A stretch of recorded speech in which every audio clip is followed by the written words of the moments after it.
Hello, everyone, and welcome to VATV. My name is Phương Oanh, and I'll be your host today. VATV is the voice of Vietnamese Americans in the greater Boston area. It is sponsored by VietAid, Vietnamese American Initiative for Development.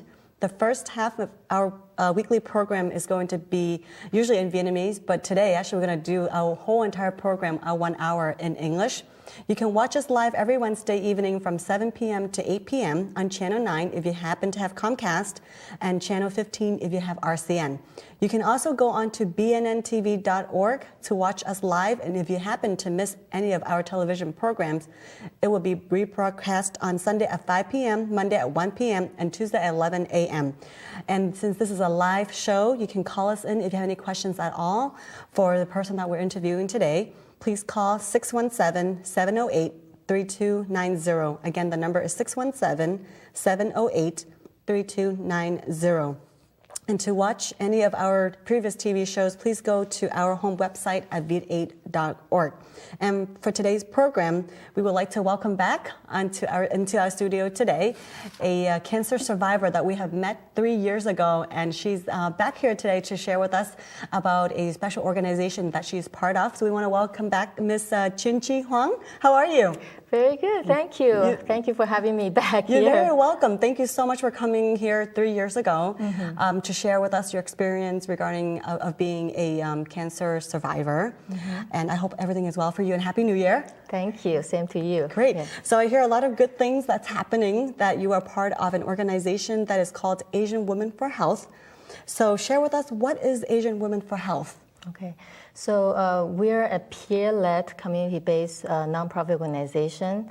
We're pretty new. We just started incorporating in 2012, and we just got our 501c3 status last year. And so our mission is to advance Asian women's health and wellness through education, advocacy, and support. So we train Asian women to provide peer health education. We also do conferences to engage all key stakeholders to highlight some of the best practices, and also to share some data about the health disparities that Asian women are encountering. And we're looking for more people to get involved.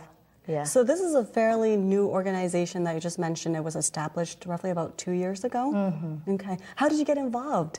So when I first started the Asian Breast Cancer Project, we were doing the similar thing. And then in June 2012, we have a group of Asian women all got together, and we're trying to brainstorm ways of how we can break the silos of service gaps, because we noticed that because of the cultural and language barriers that prevent many of the Asian women from, seeking timely treatment and also support.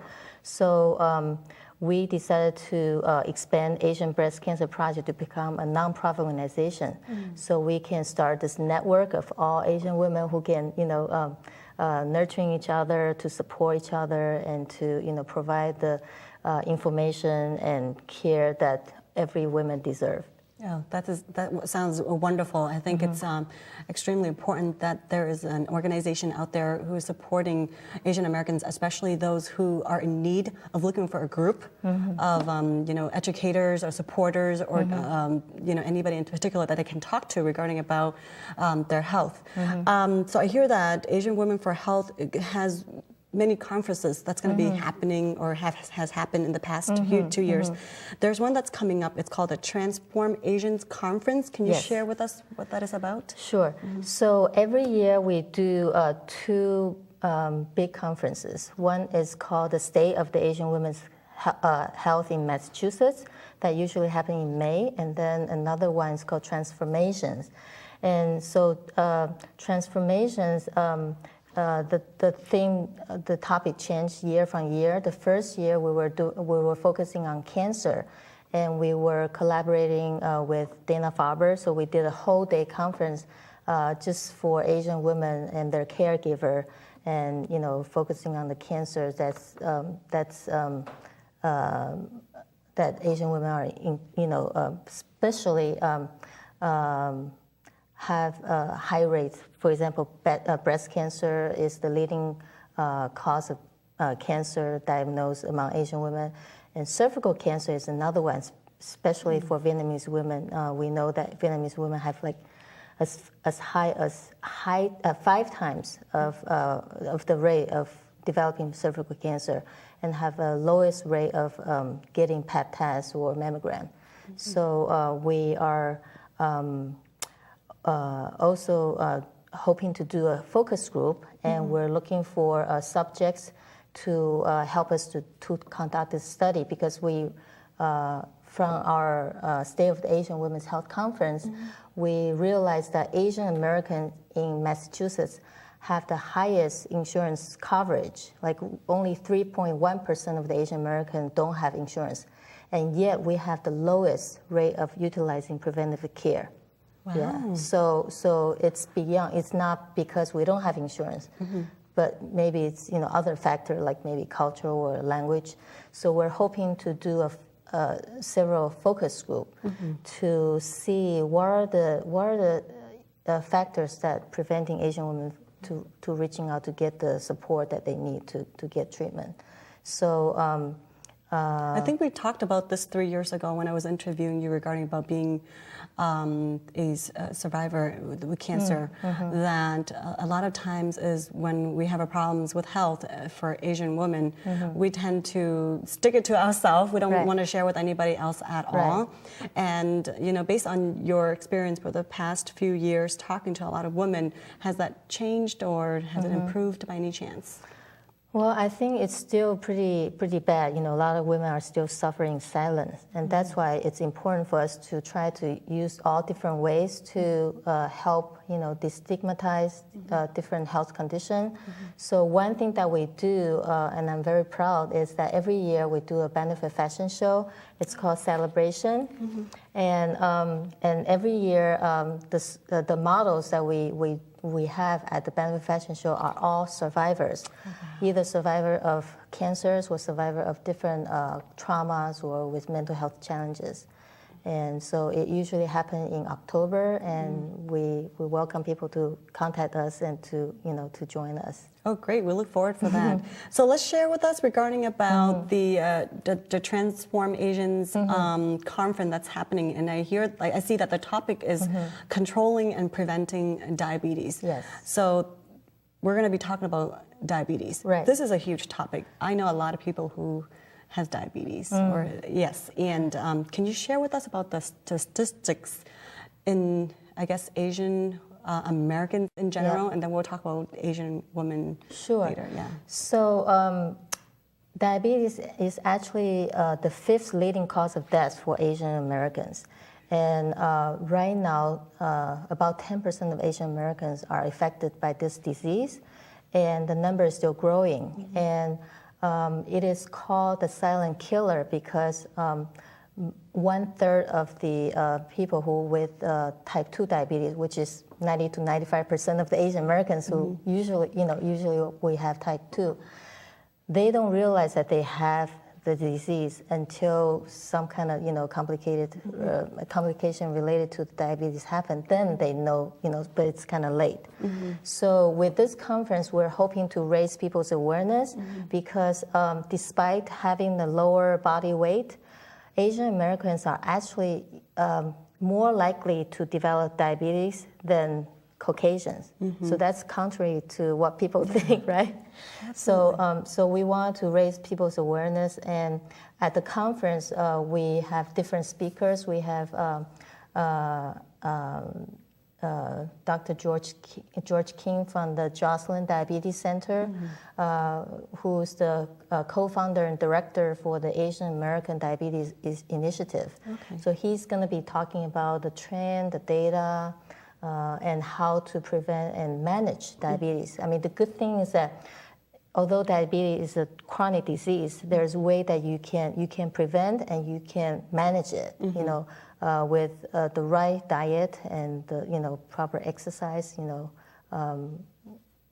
It's something that it's manageable. Yeah, I guess I was talking to you before we start doing this this session here that Asian American seems to have like the most petite bodies, figures, and but somehow our rates is extremely high with diabetes. Yes. So another thing that we found from our the State of the Asian Women's Health Conference is that we learned that in Massachusetts and also in general, Asian women have a particularly high rate of developing gestational diabetes during pregnancy.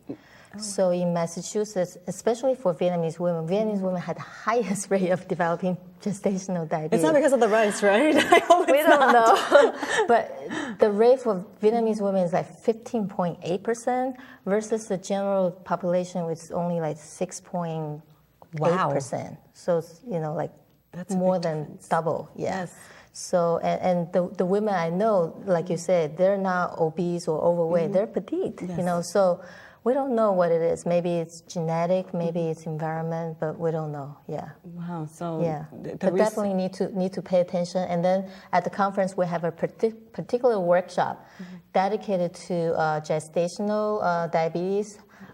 So Dr. Dango from Tufts Medical Center, she's going to do a workshop and to teach people how to navigate, how to share sugar with your baby during pregnancy. And she come up with a very interactive way using paper doll, as a way to show people how you can, manage the sugar intake during pregnancy. I mean, that would be great. I had a friend who was actually pregnant last year, and she is so petite. She delivered her baby. Her baby was only like 5 pounds, and she is so. She gained probably like less than 15 pounds, and she actually had that. And we don't know why. She eats she's actually a physical therapist herself, so she eats very right. She's all about nutrition, and it just happened. But here's the thing: her dad is a type 2 diabetes, so Genetic, do you think it's genetic by any chance? Her mom doesn't have diabetes. I think it's definitely combination, because we know that research show that Chinese American and Japanese American, they both have much higher rate of developing diabetes than their counterpart from the homeland. So like Chinese American are like 5 to 7 times more, have higher rate of that developing diabetes than the Chinese living in China. So it's definitely something about genetic and environment we don't know. Yeah. I was hearing that if you eat white rice versus brown rice. Yeah. Is that true? Yeah. So that's why when we're doing outreach education, we try to get people to think more about taking brown rice, because they think most people think only like fatty food like cheese or pasta will get you into diabetes, but a lot of the Chinese the Asian pastries made out of like white flours and sugar, and the white rice also have high sugar content. So those are the kind of things that we need to raise the awareness. And at our conference, we actually have a cooking demonstration. Oh, really? Yeah, That's great. And we will share a recipe, the shrimp fried rice that people can use, brown rice to make the delicious food, and it's diabetes friendly. Yeah. Oh, this is great. So if I know anyone who is interested or who currently has diabetes, should definitely come. Can you share with us? We have other interactive workshop. Like we have one on Tai Chi aerobic. Oh, okay. Yeah, great. And then we will also have a Bollywood dance exercise where people can have belly fun. dancing. Bollywood dancing. Oh, Bollywood dancing. This is okay. Because it's you see it's all Pan Asian theme. Oh, so, okay. Yeah. Oh, this is great, and I see that. Yeah, we also have a holistic diabetes management. The workshop conducted by Pratibha Shah. Yes. And she's going to be talking about it's a kind of holistic approach to manage diabetes. Yeah. Okay. Can you share with us, if I'm brand new to this, I'm going to come to this conference, is there going to be like different booths, or is it going to be like a stage where people come up and present? What am I expecting? So in the morning we will start, we'll have breakfast, and then we also have a resource fair that runs concurrently with the conference all day. Okay. So people can, come, and in the morning it's mostly about presentation. So we have a keynote from Dr. George King, followed by providers panel, and we will share about data, and we'll talk about some of the best practices, reaching out to different subgroup. Like Ms. Tor from Lane Community Health Center will talk about the Cambodian diabetes initiative. And then Zenling Kong from South Cove is going to talk about their WIC program, and then after the providers panel, we'll have the community panel where we have 3 members from the community to share about their personal stories, how to manage gestational diabetes or type 2 diabetes. Okay. Or there's Miss Maidu from Walong Kung Fu and Tai Chi Academy, and she's going to talk about how to use Kung Fu as a way to fight obesity. Really? To help the youngster, to help teens to prevent obesity and to prevent diabetes. Okay. Yeah. Excellent. Is she going to be with her group and they're going to do like a dance or anything like that? In the afternoon she's going to do the Tai Chi aerobic, so it's going to be fun. Yeah. Excellent. Can you share with us the information on how to... Yeah, so there's a fee to the conference, but students and seniors and volunteers can attend for free. And all you have to do is you just register at https://2015diabetes.eventbrite.com. Okay. So it's pretty easy, yeah. Okay, so it's, if you can just, I guess, Google or type in 2015 diabetes.eventbrite.com, and that's event, BRITE.com. If, for those who are very familiar with joining events, Eventbrite is a very popular site to join events or to look at all these events. So one more time, it's 2015 diabetes.eventbrite.com to learn more about the upcoming conference, which is Transform Asians. And the topic is going to be on controlling and preventing diabetes. And what is the time for this? So it's from 8:30 to 3:30. And like I said, we're going to conclude the conference with the Bollywood dance. Yes. And for everybody who attend the conference who return their evaluation form, they will get a chance to win a door prize too. Oh, great. And you said there's going to be breakfast being served. Breakfast and lunch, and then the food will be provided by different Asian restaurants like Changsou and Jing and Ling Kitchen in Newton, and also Tantric Indian Bistro and Snappy Sushi. So a variety of Asian food. Sounds great. Yeah. Now, if people would like to be involved or want to volunteer, how can they do that? So they can email me at cch at asianwomenforhealth.org, or they can call me at 617-767-1071. Okay. Yeah.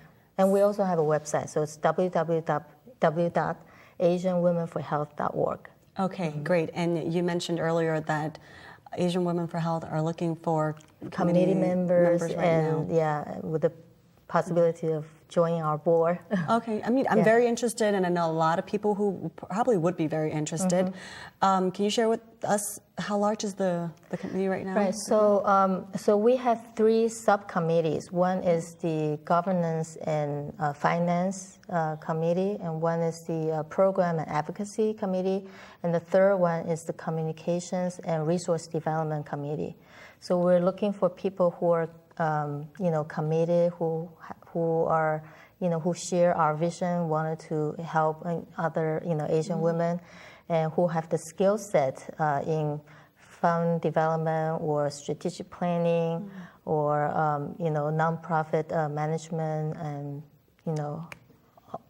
legal stuff, government relations. So if you are bilingual, that's even better. Yeah. But you don't have to be Asian or a woman to serve. Okay, that's my next question. To serve on the committee, yes, because there'll be a lot of people out there saying, "Hey, I'm not a woman. I don't have any sort of sickness or illness, or I don't have any experience. What can I contribute?" Do you have monthly meetings or weekly meetings? Yeah, we so the committee members meet as needed, when we have project or conference, so they meet more often. The board members meet once a month. Okay. Yeah. Yeah. This is great. Like I mentioned earlier, I'm sure our audience, probably knows someone who's going to be interested, or has a friend or someone. Right. We also provide service learning opportunity for college students. We have a lot of volunteers are college students, who help us. Tabulating our the data from the focus group or the result from the conference. Yeah, so there are many opportunities. How are you reaching out to the community to, I guess I don't want to say the word promote or market, but raise awareness for this conference or Asian? Yeah. So I work with ethnic media, coming to the show. As a matter of fact, Asian Spectrum. The Chinese, the Cantonese public access TV in Malden will be videotaping the whole conference, and then they will actually make DVDs and distribute to community and schools. And the other way that we promote this event is that we work with different community organizations like VATV, Boston. Chinatown Neighborhood Center or ABCD or Chinese Cultural Connection or different Asian women's group like Sahili. We send the information to them and ask them to promote it among their members. And we also, I also did another thing, which is that I went on to different Asian meetup group. I just posted. Okay. Yeah. I mean, whatever ways, right? Yeah. Nowadays to raise awareness so people can talk about this and have people to be open up more about these different types of diseases they have. Any particular reason why this is done in January for the diabetes by any chance? I know cancer is usually in October. Yeah, actually, the awareness for diabetes is in November, but unfortunately, Dr. George King was too busy in November, so we postponed the event till January to accommodate to have him. Yeah, so that's the only reason why. Because usually our transformation conference happens in the fall. Yeah, this is in the fall. Right after usually cancer. Yeah, it's in October. Yes. Is that right? Okay. Right. Yeah, excellent. You know what? I'm going to repeat all this information because I really, really would love for our audience to learn more and to understand, regarding Asian Women for Health. I think it's a great organization. Thank you. And thank you so much for what you're doing right now. When I met you 3 years ago, and now here you are, being part of Asian Women for Health. So please, if you would like to learn more about Transform Asians, a conference that's coming up on Saturday, this Saturday, actually. Saturday, yes, it's going to be happening this Saturday, January 10th, from 8:30 a.m. to 3:30 p.m. There are going to be lots of activities going on. We're going to have breakfast and lunch being served from different Asian restaurants from our sponsors. And you're going to have some keynote speakers who are coming up to talk to you about, how to control and prevent diseases. You're going to have Tai Chi going on, the cooking demo by Miss Karen Lau, and she's from the Jocelyn Diabetes Center. Bollywood dancer, and I thought you said belly dancer earlier. I'm really sorry. I don't know what Bollywood dancing is. Or Indian dance. So this is a Bollywood dancer size. So it's kind of like an Indian dance. Yeah, but it's kind of like Yes. So lots of activities going on, and then there's gonna be some interesting workshops, for everyone. Please come again. It's this Saturday from 8:30 to 3:30, and there's going to be a fee. However, if you happen to be a student, a senior, or you would like to volunteer, it's going to be free. So, come volunteer so you can learn a lot about, diabetes. And there's going to be prizes and giveaways at the fair. I guess it's called a fair. So it's going to take place at 1199 SEIU, okay, which is accessible through MBTA at the JFK T stop. And there are plenty parking right outside the building. Okay. Now, this sounds familiar. Is this where the Expo Center is? Yes. Okay. It's right inside the Bayside office center building. Okay. Across from the Bayside Expo or the DoubleTree Club. So people can just get off from the JFK and walk right over. 5 minutes. It's Bayside Expo. Yeah. So again, the location is 1199 SEIU. On the second floor. On the second floor at 150 Mount Vernon Street in Dorchester. Mm-hmm. Any questions at all, you may reach Miss Chien-Chi Huang. Mm-hmm. Her number is 617-767-1071. Again, her number is 617-767-1071, or you can reach her through her email, cch@asianwomenforhealth.com. .org. .org, I'm sorry. So cch@asianwomenforhealth.org. Mm-hmm. Thank you so much again, Chien-Chi. I mean, I learned so much today, and I look forward to this conference here. Thank you so much. You're very welcome. Well, I hope to see you again. We're going to have some more conferences coming up. We definitely want to invite you back here onto our show. Thank you. You're very welcome. Well, thank you so much for tuning in with us today. Please stay for our second half of the program. Thank you very much.